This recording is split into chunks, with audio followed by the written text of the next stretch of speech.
Bonjour à tous et bienvenue dans cette nouvelle session consacrée à la gestion des avoirs sur l'IO2. Donc nous verrons dans un premier temps comment lister l'ensemble des avoirs et puis nous verrons donc ensuite différents cas particuliers que vous êtes susceptibles de rencontrer. Nous verrons premièrement un cas simple avec une facture et un avoir. Nous verrons ensuite un cas un peu plus compliqué où là vous avez deux factures et un avoir, et ensuite nous verrons le cas avec une facture dont la part demandée est supérieure à l'avoir. Un quatrième cas avec une situation inversée, c'est-à-dire que cette fois-ci la facture a une part inférieure à l'avoir. Nous terminerons sur le solde des factures annulées et le transfert de la part RC vers le client. Donc pour commencer sur cette version de l'IO2, vous avez un menu qui se trouve dans le suivi TP qui va vous permettre de lister l'ensemble des avoirs que vous avez disponibles, qui n'ont pas été donc régularisés. Donc si je clique sur le numéro 13, liste globale des avoirs, j'ai ainsi la liste de tous mes avoirs disponibles. Donc le suivi des avoirs a été revu sur cette version de l'IO pour maintenant lister tous les avoirs disponibles et pouvoir agir sur ceux-ci. Donc là sur l'écran, nous avons donc une facture. Vous avez donc des différentes colonnes avec la date de facture, le numéro de bordereau, le nom de l'assuré et du bénéficiaire, l'organisme payeur, et vous avez donc le total de la facture ainsi que le montant de l'avoir. Et ensuite donc vous avez un petit rond avec un point d'exclamation qui va vous permettre donc, en double-cliquant sur cette représentation, d'ouvrir une nouvelle fenêtre pour pouvoir gérer donc cet avoir. Donc cet avoir correspond à quoi? Ça correspond en fait à une facture qui a été refaite avec des montants tiers payants identiques dans notre cas, puisque vous voyez que nous avons 6,10 sur la facture annulée et également 6,10 sur la refacturation. Mais dans ce cas précis, il n'y a pas eu de régularisation dans le dossier client, mais il y a eu une annulation franche. Donc l'IO ne s'est pas imputé l'avoir donc sur une nouvelle facture qui a été réémise. Donc là, dans ce cas-là, vous allez devoir gérer manuellement cet avoir. Donc en double-cliquant sur ce point d'exclamation, vous allez pouvoir lister donc l'ensemble des factures non soldées. Et là, on voit donc précisément donc pour ce client-là, on voit qu'il lui reste une facture concernant donc le même organisme payeur, CPAM de Lisieux, et pour lequel le solde est là aussi de 6,10 €. Donc on va pouvoir clairement imputer l'avoir sur cette nouvelle facture. Donc pour ce faire, il suffit donc de sélectionner la ligne correspondante et de cliquer ensuite sur le bouton régulariser l'avoir. Donc là je vais le faire, je clique ici sur le bouton régulariser avoir. Et voilà, le rapprochement est effectué avec succès. Donc, si je retourne dans ma liste des avoirs, cette facture ne figure plus dans la liste puisque je viens de régulariser cette situation. Donc voilà un cas simple, vous avez une facture et un avoir, il suffit donc de faire le rapprochement. Autre cas de figure, vous avez donc deux factures et un avoir. Imaginons par exemple qu'une facture a été refaite et coupée en deux factures. On retrouve alors l'avoir correspondant à l'annulation de la facture d'origine dans la liste des avoirs. Par exemple, nous allons revenir sur la liste des avoirs. Cette fois-ci, nous avons donc Monsieur Martineau Henri. Donc nous avons un avoir de 150 € et si je clique sur le point d'exclamation, je vois donc le détail. Donc je vois que deux autres factures sont impayées et pour la première, donc j'ai un solde de 100 € et sur la suivante, j'ai donc 50 € de solde. Donc là, il me suffit de rapprocher ces deux factures correspondant donc au montant de l'avoir. Donc ici, je clique pour sélectionner la totalité des factures. Et je clique ensuite sur le bouton régulariser avoir pour imputer l'avoir à ces deux factures. Donc je valide et je fais OK. Troisième cas que nous pouvons rencontrer, c'est le cas d'une annulation de facture entraînant un avoir. Et suite à une refacturation, vous avez donc un montant demandé au niveau de la part complémentaire qui est supérieur au montant de l'avoir.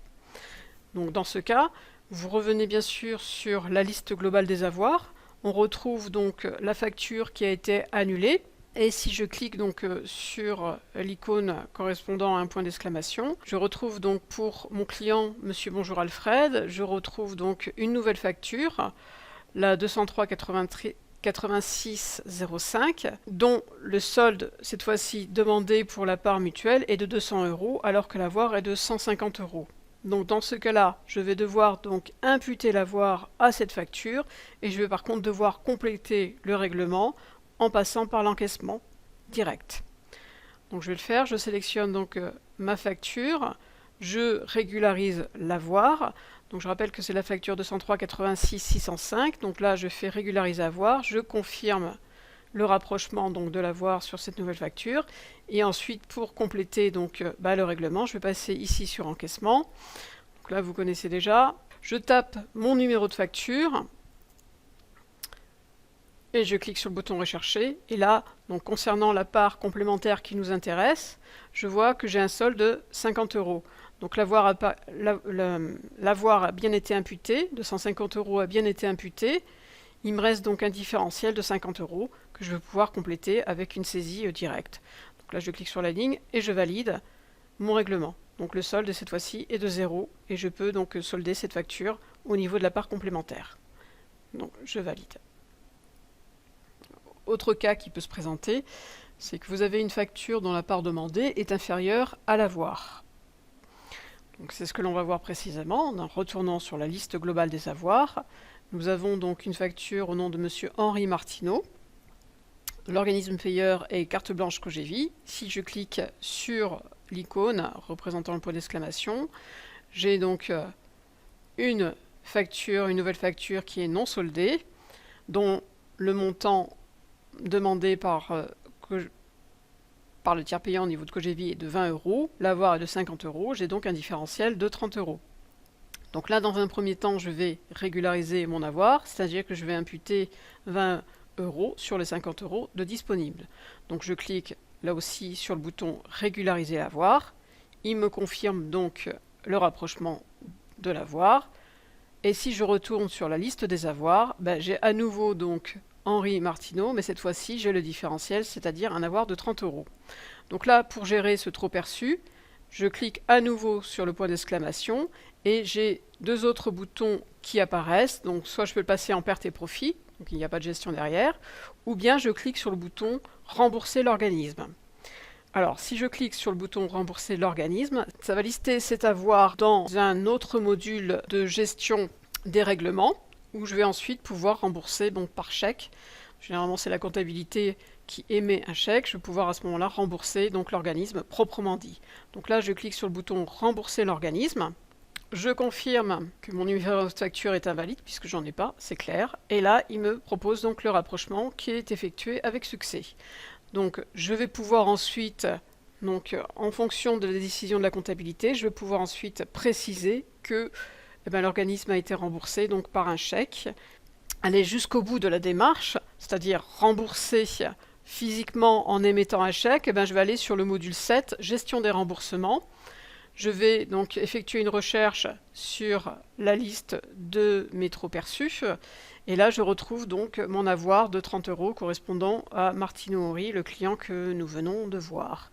Donc je double-clique sur la ligne, une nouvelle fenêtre apparaît, et là je peux définir donc le mode de règlement concernant donc le remboursement. Donc ici je sélectionne chèque, chèque différé espèces, donc je vais prendre chèque pour la comptabilité, et je clique sur le bouton valider. Je peux imprimer également un petit ticket pour lister le fait qu'il y ait bien eu un remboursement. Je vais cliquer sur le bouton valider et confirmer donc le remboursement de 30 € à la mutuelle Cogevi. Remboursement enregistré et effectué avec succès. Voilà, j'ai plus qu'à fermer. La ligne a disparu, signifiant que le remboursement est effectif. Et pour terminer, nous allons voir donc un autre cas particulier qui intervient principalement dans le cas de mutuelle des compteuses ou dans le cas de DRE. C'est-à-dire que suite à une télétransmission, la mutuelle rembourse le client plutôt que vous qui avez fait l'avance de tiers payant. Donc on est dans le cas d'un transfert d'une part RC vers une part vers le client. Vous avez en tête le numéro de facture qui ne vous a pas été réglé par la mutuelle. Vous avez fait donc de nombreuses réclamations. On a vu dans une vidéo précédente comment effectuer des réclamations auprès des organismes. Et là, on imagine que, par exemple, dans mon cas, la MSA m'informe que je n'ai pas saisi la convention et donc il y a un rejet et que c'est le client qui a été réglé. Donc le client en question, c'est Monsieur Bonjour Alfred. Je connais son numéro de facture. Donc je vais pouvoir, à partir de là, aller dans la régularisation des anomalies paiement et rechercher à partir de son numéro de facture, donc la part que je suis en droit d'attendre au niveau donc du règlement. Donc je vois que mon client est donc à la MSA Bordeaux et à Land Mutualité MSA. Donc pour Land Mutualité, je n'ai pas été réglé, donc je vais pouvoir, en double-cliquant sur la ligne, répercuter donc la dette sur la part client. Donc je vais transférer en fait la dette RC vers le bénéficiaire. Donc je double-clique sur la ligne. Voilà, bonjour Alfred. J'ai donc ici une dette de 133,34, transfert de dette. Et là, je vais pouvoir préciser que la dette est transférée sur le bénéficiaire, puisque c'est lui qui va devoir donc rembourser la part pour laquelle vous avez fait une avance tiers payant. Donc là, j'ai juste à valider, ce qui aura pour conséquence donc de créer un dû sur la caisse. Donc un ticket de dû au niveau de la caisse de l'IO. Je valide, j'enregistre et le transfert est effectué donc avec succès. Voilà, ma facture n'apparaît plus en dû. Par contre, je vais devoir donc relancer le client pour lui demander de solder donc cette facture. Donc si je retourne sur la caisse, je vais voir, en sélectionnant donc mon client, un ticket de dû correspondant donc au transfert de la dette qui a été effectué. Et donc reste ensuite à solder ce dossier comme une part client classique. Concernant les anomalies paiement, il nous reste à voir un dernier cas, un cas particulier, celui qui concerne un remboursement en trop perçu. Il peut s'avérer que la mutuelle va rembourser davantage que ce qui était prévu dans le forfait. Donc dans ce cas, vous allez devoir là aussi intervenir et gérer l'anomalie paiement. Donc vous avez au préalable saisi l'encaissement sur l'IO du remboursement de la mutuelle. Donc là on va prendre l'exemple d'un client pour lequel la mutuelle a remboursé davantage que ce qui était demandé. Donc vous avez déjà saisi le montant du remboursement. Maintenant reste à régler, donc à gérer le trop perçu. Donc pour ce faire, vous allez aller dans régularisation des anomalies paiement. Et là, donc, on va voir tous les indus, tous les trop perçus. Donc, en cliquant sur le bouton compte créditeur, vous pouvez sélectionner l'intervalle de date. Vous cliquez ensuite sur le bouton rechercher et là, vous avez donc tous les trop perçus correspondants. Donc là, on retrouve notre client Bonjour Alfred et il se trouve que Land Mutualité a payé 40 € entre. Vous allez donc, dans ce cas-là, vous allez rembourser votre client qui lui a payé donc la totalité de la facture et qui a donc par conséquent payé 40 € de trop, ce qui aura pour conséquence de générer un avoir dans la caisse LIO. Donc première étape, vous allez donc gérer cette anomalie de paiement en double-cliquant sur la ligne et là vous allez transférer le trop perçu sur le bénéficiaire. Donc, on va pas le passer en profit. Donc on va cliquer ici sur le petit ascenseur et on va transférer donc les 40 € sur le bénéficiaire. Je précise aussi que si vous avez besoin d'intervenir sur le montant, si vous préférez par exemple faire 2 chèques de 20 €, vous pouvez effectivement préciser que vous basculez 20 € sur le bénéficiaire pour lui faire un premier chèque de 20 €, quitte à gérer plus tard ensuite les 20 € restants. Donc là, vous voyez, j'ai mon transfert qui apparaît. J'ai ici donc ma ligne de saisie qui apparaît avec une régule de 20 € et un solde de moins 20 puisque effectivement j'avais 40 € en trop perçu. Donc j'enregistre ma régularisation et ensuite je vais pouvoir donc solder le dossier en remboursant le client. Donc là je retourne sur la partie gestion de remboursement. Je vais faire donc une recherche par intervalle de date et par client. Donc là, j'ai une liste assez conséquente, donc je vais rechercher mon client qui s'appelle Bonjour. Donc je clique ici sur la liste des bénéficiaires et je vais rechercher mon client Bonjour Alfred. Donc mon client Bonjour Alfred. Donc je vois 20 € qui correspond au remboursement que je viens d'effectuer. Donc je double-clique sur la ligne et là, j'accède donc à cette nouvelle fenêtre où je vais pouvoir donc rembourser mon client en émettant un chèque de la comptabilité. Mais au préalable, je peux donc imprimer une lettre qui va accompagner donc le chèque, puisque je vais envoyer donc ce chèque par courrier, et vous aurez donc une lettre d'accompagnement qui sera proposée. Donc je l'imprime pour vous montrer à l'écran. Je clique sur le bouton imprimer. Voilà, donc là vous avez la lettre qui a été émise. Donc monsieur, madame, monsieur, suite au contrôle du règlement tiers payant ou suite à votre courrier, en date de telle date, vos références, etc. Et puis en dessous vous avez donc le détail. Donc le client, son numéro de sécu, la prestation et puis le montant du remboursement qui est alloué à ce client. Voilà, donc c'est une lettre type qui peut être utilisée dans ce cas-là. Donc une fois que j'ai imprimé ma lettre, eh bien, je vais valider mon règlement en cliquant sur le bouton valider. Donc je valide mon remboursement, qui me précise que le remboursement a été effectué avec succès. Là je clique sur le bouton fermer et il disparaît ainsi de la liste des encours au niveau donc des remboursements. Voilà, donc nous avons fait un petit peu le tour de l'ensemble des situations que vous êtes susceptibles de rencontrer pour la gestion des avoirs.